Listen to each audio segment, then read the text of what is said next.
कार्यक्रम की पुण्यार्जक हैं श्रीमती शशि लोहाड़िया धर्मपत्नी श्री अनिल लोहाड़िया मुरादाबाद, श्रीमती वर्षा जैन धर्मपत्नी श्री विकास जैन गुड़गांव, श्रीमती उमा जैन धर्मपत्नी श्री योगेश जैन गुड़गांव, राजकुमार जैन, मधु जैन, मनोज जैन, रूबी जैन, अजय जैन, पायल जैन, अक्षत जैन, अर्पण जैन, प्रेरणा जैन व आन्या जैन, श्रीमती रीटा जैन धर्मपत्नी श्री नरेश जैन, चंदरनगर अजमेर। परम पूज्य वात्सल्य मूर्ति जिन धर्म प्रभाविका आरिका रत्न 105 सृष्टि भूषण माता जी की मंगल प्रेरणा एवं आशीर्वाद से तीर्थराज श्री सम्मेद शिखर जी में चतुर्विध संघ की आहार विहार पिच्ची कमंडल वस्त्र एवं शास्त्र इत्यादि की व्यवस्था विगत कई वर्षों से सुचारू रूप से की जा रही है। इस पुनीत कार्य से जुड़कर आप भी घर बैठे धर्म लाभ उठा सकते हैं। सामान्य सदस्यता 21,000 रूपए मात्र, सदस्यता 1 वर्ष के लिए 11,000 रूपए मात्र, एक दिन की आहार व्यवस्था 2100 रूपए मात्र। आप अपनी दान राशि निम्नलिखित खाते में जमा करा सकते हैं। Account name Srishti Mangalam foundation, bank state bank of India, account number 384026222185, IFS code SBIN 0000631, account name Srishti Mangalam foundation, bank ICICI bank, account number 0250050052258, IFS code ICIC 0000250। एक पति पत्नी थे, नई नई शादी हुई थी, दोनों नौकरी करते थे, दोनों बाजार से टिफिन आता था या बाजार में खा के आते थे। एक दिन कोई त्योहार था तो पत्नी बोली आज घर पे ही बनाते। पति बोला हाँ मन तो करता है कि घर पे ही खा ले, तो आज बनाओ। तो पत्नी बोली तुम सामान ले आओ। पति सामान ले आया। पत्नी ने बामुश्किल कुछ देख दाख के अपनी माँ से पूछा और पुए बनाए। पुए बनाए तो बनते टाइम पुए 21 बन गए। अब पत्नी कहने लगी मैंने ज्यादा मेहनत की है, मैं 11 खाऊंगी। पति बोला भारत का पति हूं मैं, 11 खाऊंगा, तू 10 खा। और ऐसे कर करके दोनों लोग बहस करने लगे। अब लड़ाई इतनी बढ़ गई कि पति कहने लगा मैं 11 खाऊंगा, पत्नी कहने लगी मैंने काम ज्यादा किया, मैं 11 खाऊंगी। दोनों की लड़ाई बड़ी। पति बोला अच्छा ऐसा करते हैं कि एक नियम ले लेते हैं, शर्त लगा देते हैं, जो पहले बोलेगा वो 10 खाएगा, जो बाद में बोलेगा वो 11 खाएगा। अब भूख तो लग रही थी, नींद कहाँ आ रही थी, लेकिन दोनों लेट गए। अब क्या करें, भूखे थे, दोनों लेट गए। सुबह हो गया, बोले कोई नहीं। पड़ोसियों ने सोचा इनके तो दरवाजे सुबह 7 बजे खुल जाते थे, ये लोग तो ऑफिस जाते थे 7 बजे, आज क्या हो गया इनका 9 बजे तक दरवाजा नहीं खुला। लोगों ने कहा कि कुछ खा पी लिया होगा, घर में बनाते तो थे नहीं, इसलिए मर गए होंगे, कुछ उल्टा सीधा खा लिया होगा। फिर पड़ोसियों ने देखा दरवाजा नहीं खोला, झांक कर देखा खिड़की से, दोनों लेटे हुए थे। अब लोगों को क्या पता कि लेटे हैं, लोगों ने सोचा मर गए होंगे, तभी इतने आवाज देने पर भी नहीं खोल रहे। लोगों ने फटाफट आरती बुलाई दोनों, और दोनों को लिटा के जल्दी जल्दी बांधा। कहने कोई केस हो गया तो अपन फंस जाएंगे, और जल्दी जल्दी बांध कर ले गए। तब भी नहीं बोले दोनों। वहां ले जाकर आरती बना दी, उस पर लिटा दिया दोनों को, फिर भी नहीं बोले। अचानक पति के मन में आया, क्योंकि बात चली रही थी, मिट्टी का तेल डाल दिया था दोनों पर। बोले अब इनके बच्चे तो है नहीं, कोई कह रहा था कि कुछ नहीं देख गए, कोई कह रहे थे पुण्यवान है, दोनों मर गए साथ में, अच्छा हुआ दुख सुख देखना ही नहीं पड़ा। चर्चा कर रहे थे जब तक किसी ने कहा कि यदि नहीं हो तो फिर मुखिया से आग लगवा दो, गांव का जो प्रमुख है वही आग लगा देगा। तो वो कह ही रहा था कि माचिस ला कर दो, हमको माचिस दो, मैं आग लगा दूंगा। तब तक पति की बुद्धि काम की, और पति ने सोचा अभी सारे पुए निकल जाएंगे, मर ही जाएंगे। पति बोला कि भाग्यवान तू 11 खा लेना, मैं तो 10 ही खा लूंगा। लेकिन जो अर्थी में गए थे वो भी 21 आदमी थे। उनने सोचा ये दोनों तो भूत भूतनी बन गए हैं, और कह रहे तू 11 खा लेना, हम 10 खा लेंगे। और कहते हैं वो तो छोड़कर ऐसे भागे कि वो सब गांव वाले तो आगे आगे पीछे पीछे, लोग पत्थर और मारे अपने घर से। कहते ना लूगर मारो भूत को तो भाग जाता है, लोग आग फेंके पत्थर फेंके कि भूत बन गए। वो कहते भैया सुन तो लो, हम भूत नहीं बने हैं, हमारे घर में हमने पुआ बनाए तो तुम अभी भी देखो जाकर घर में पुआ पड़े हैं। वो लड़ाई हो गई थी तो हमने एक शर्त रखी थी, इसलिए हम लोग वहां शमशान तक पहुंच गए। वाह मुश्किल लोगों ने स्वीकार किया कि तुम बच्चे हो। हमारी जिंदगी की तकरार भी ऐसे ही है, हम मौत तक पहुंच जाते हैं जरा जरा सी जमीनों के लिए। एक एक इंच जमीन के लिए हम लाखों रुपया लगा देते हैं और उतने में तो एक दीवार का एक कमरा बन जाए, लेकिन एक इंच जगह नहीं छोड़ना चाहते हैं। और किसी से तो जाने दो, भाई भाई में नहीं छोड़ना चाहते हैं। उसको कैसे दे देंगे? अरे बड़े भाई पर यदि पैसा हो गया तो दे दो, छोटे को कहना तू ही रख ले पुराना मकान।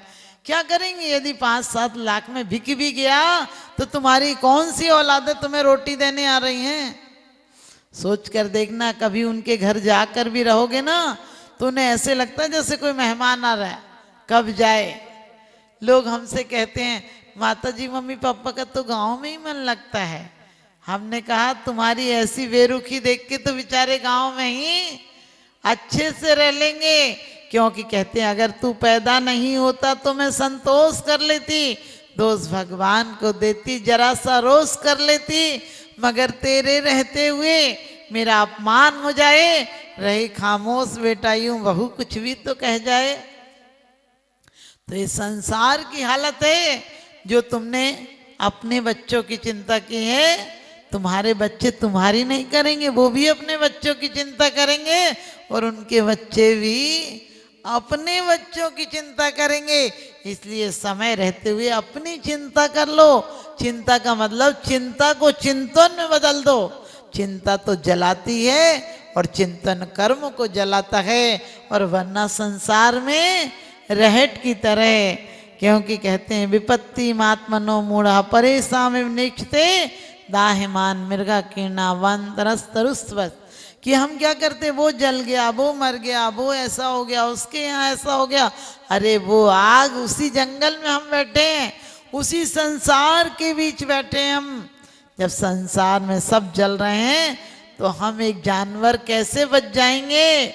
हम भी यदि जिनवर की भक्ति करेंगे तो एक दिन जिनवर हो जाएंगे। वरना कितनों ने दिए धोखे मत पूछो, कितनों ने दिए धोखे ये मत पूछो, वरना अपनों के चेहरे उतर जाएंगे, वरना अपनों के चेहरे उतर जाएंगे। मतलब की दुनिया होती है, वहां कौन किसी का होता है। और धोखा दे देते हैं वही अक्सर जिन पर भरोसा होता है। धोखा दे देते हैं अक्सर वही जिन पर भरोसा होता है। राजा कीर्तिधर कितने चिंतित थे कि पुत्र नहीं है, पुत्र नहीं है। पत्नी कितनी चिंतित थी। मुनिराज से पूछा कभी ऐसा होगा कि हमारे यहाँ भी कुल दीपक आएगा?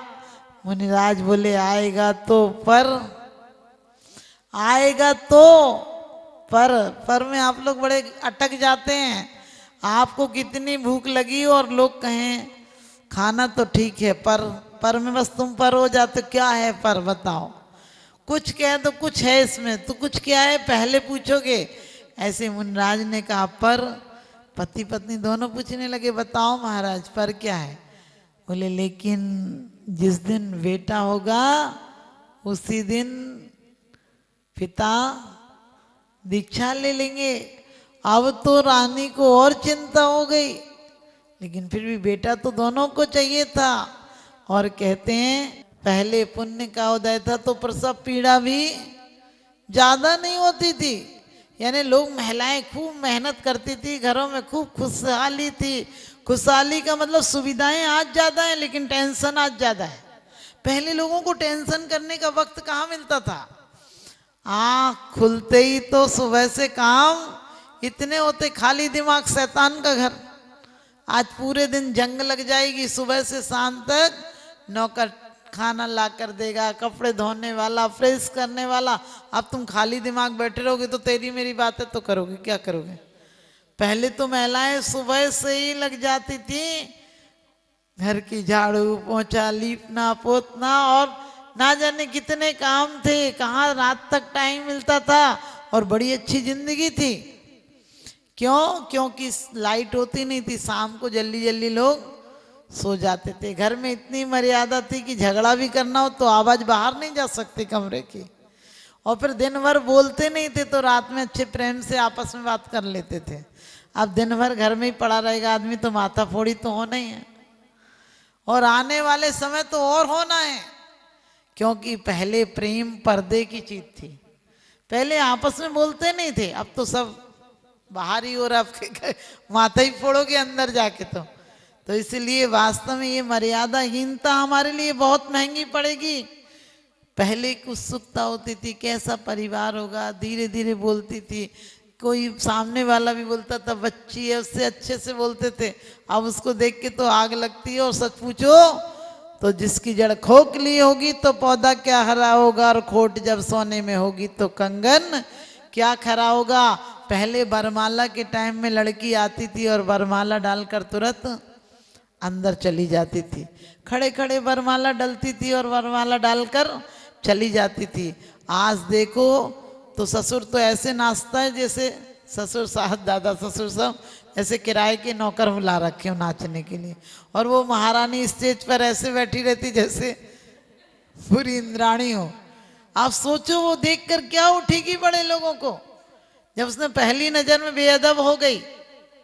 तो हमें कुछ चीजों की परंपराएं अपने जैन समाज में सुधारना चाहिए।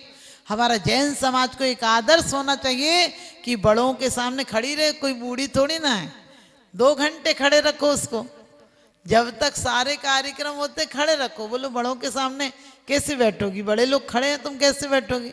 हमें नई नई रिवाज चलाना चाहिए, नई खूबी, नए रंगत, नए अरमान पैदा कर, इस खाक के पुतले में भगवान पैदा कर। तो आपको बताया था कि पहले हमारे यहाँ कितनी मर्यादा थी, टाइम कहाँ मिलता था ये सब के लिए। तो रानी ने भी, कहते हैं कि राजा को नहीं बताया, गर्भवती हो गई, फिर राजा भी राजकार्य में व्यस्त रहते थे, आने का मौका ही नहीं मिलता था। और कहते हैं कि बेटा हो गया, रानी ने पति वैरागी नहीं हो जाए इसलिए कहा किसी को मत बताना।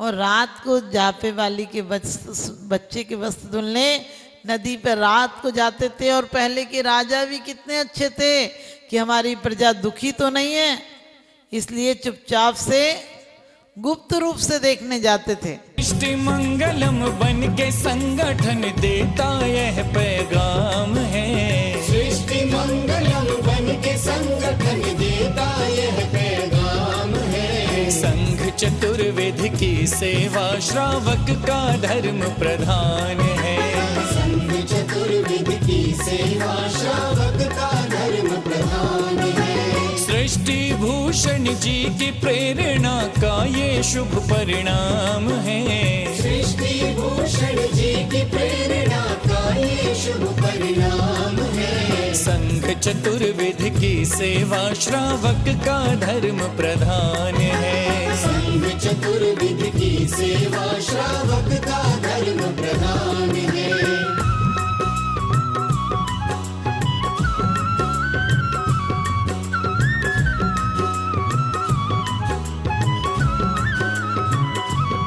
मारे सा मारे नी मारे सदा मारे नी सा, मारे सा मारे नी मारे सदा मारे नी सा। त्यागी वृंद के आहार दान है तू जो सदा संकल्पित है, वर्षों से संकल्पित है। आदिनाथ सृष्टि आदर्श सेवा समिति संचालित है, सेवा समिति संचालित है। सम्मेद शिखर में शोभित साधु सेवा में समर्पित, सम्मेद शिखर में शोभित साधु सेवा में समर्पित। दूर करे साधकों की चर्या में जो भी व्यवधान है, दूर करे साधकों की चर्या में जो भी व्यवधान है। संघ चतुर्विध की सेवा श्रावक का धर्म प्रधान है, संघ चतुर्विध की सेवा श्रावक का धर्म प्रधान है।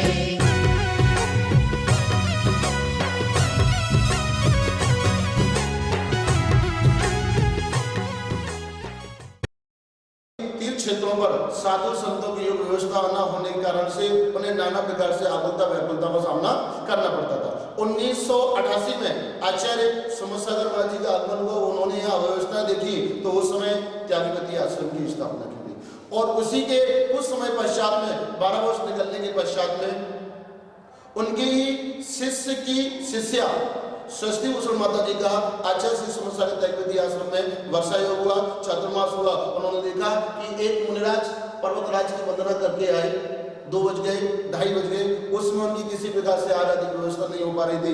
माता जी ने अपने संघर्ष लोगों को निर्देश देकर के तत्क्षण ही कुछ ही मिनटों में उनकी व्यवस्था आदि करवाई और उस समय माता जी ने अपने जीवन में संकल्प कर लिया कि निर्वाण भूमि, शाश्वत निर्वाण भूमि सम्य सगर है। यहाँ पर संतजन, मुनिजन, गुरुजन, रत्नत्रय के धारियों को, गुरुजनों को कभी किसी प्रकार से आकुलता का व्याकुलता का सामना न करना पड़े, इस हेतु जो भी करना पड़ेगा, लेकिन शाश्वत निर्वाण भूमि पर संतों, मुनियों, गुरुओं के शुद्ध आहार की व्यवस्था उन्होंने अपने हाथ में ली, बीड़ा उठाया और उसी का परिणाम है माता जी ने संकल्प किया और उसी संकल्प के अंतर्गत षष्ठी मंगलम फाउंडेशन की स्थापना की और उस फाउंडेशन के अंतर्गत 20 वर्षों से निरंतर ही संतों, मुनियों, गुरुओं के आहार की व्यवस्था होती हुई यहाँ आ रही है, जहाँ पर बड़ी भक्ति के भाव के साथ में, बड़े आनंद के भाव के साथ में साधु संतों की अनुकूलता के अनुसार उनके आहार आदि की व्यवस्था तो हुआ ही करती है। आप अपनी दान राशि निम्नलिखित खाते में जमा करा सकते हैं। Account name Srishti Mangalam foundation, bank state bank of India, account number 384026222185, IFS code SBIN 0000631, account name Srishti Mangalam foundation, bank ICICI bank, account number 02500500528, IFS code ICIC 0000250। इस कार्यक्रम के पुण्यार्जक हैं श्रीमती जैनमती जोरावमल पहाड़िया जैन, मलाड, मुंबई। श्रीमती विमला देवी जैन धर्मपत्नी स्वर्गीय श्री सत्यभूषण जैन, पुत्र श्री जिनेन्द्र जैन, श्री राजेश जैन, श्री राकेश जैन, श्री दिनेश जैन, हांसी, हरियाणा। श्रीमान हरीश लता जैन, बागड़ा, मानसरोवर, जयपुर, राजस्थान। श्रीमती त्रिशला जैन धर्मपत्नी श्रीमान ओम प्रकाश जैन, नोएडा, पुत्र श्री मयंक कुमार जैन, एडिलेड, ऑस्ट्रेलिया। श्री रमेश लाल चूरण लाल जैन, सौभाग्यवती सरोज रमेश लाल जैन, शिरपुर, धुलिया, महाराष्ट्र। पुत्र Shri Jayesh Jain, Houston, Texas, America.